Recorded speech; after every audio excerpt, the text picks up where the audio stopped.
Discovery of new allotropes is an interesting field of science. Some allotropes are known from all times, while some other allotropes are discovered or synthesized in recent decades or even years. We cannot claim that we know all possible allotropes of all chemical elements. As time passes, scientists discover or synthesize new allotropes experimentally or propose hypothetical allotropes based on theoretical calculations.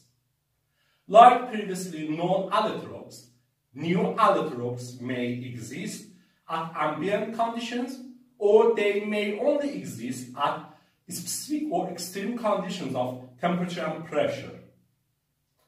As different allotropes have different structures and therefore different properties, new allotropes are associated with new properties which might attract interest and even find revolutionizing applications. Let's consider an example in this regard. For years, well-known allotropes of the chemical element carbon were graphite, diamond, and amorphous carbons such as soot and charcoal. But in 1985, Kroto, Kerr, Ismaili, and co-workers from Rice and Sussex universities showed the existence and proposed the structure of a new allotrope of carbon with the molecular formula C60 named Buckminster fullerene.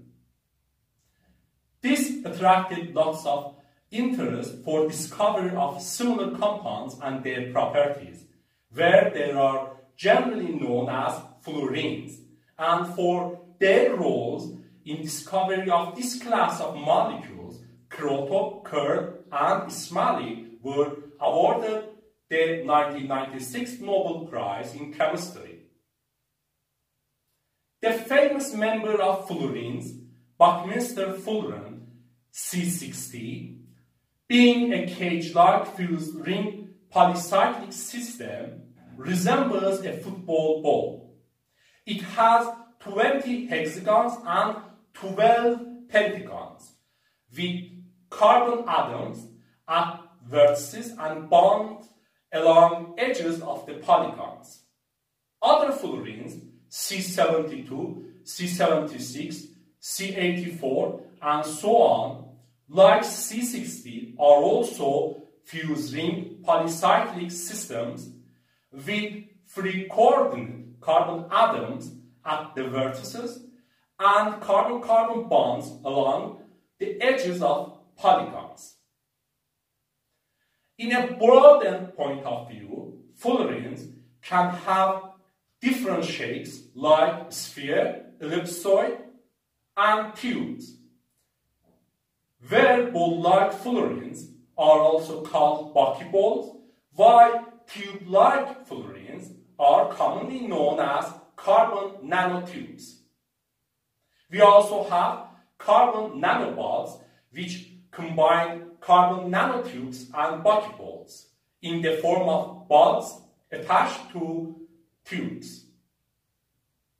Unique structural, mechanical, chemical, optical, thermal, and electronic properties of these allotropes of carbon discovered not long ago have attracted lots of interest in their exploration and exploitation, from bicycles to tips of atomic force microscope probes. It may also be interesting to note that after discovery of fullerenes, their minute production by natural phenomena such as sooty flames and lightning in the atmosphere were noticed, besides possibility of presence of them in the outer space.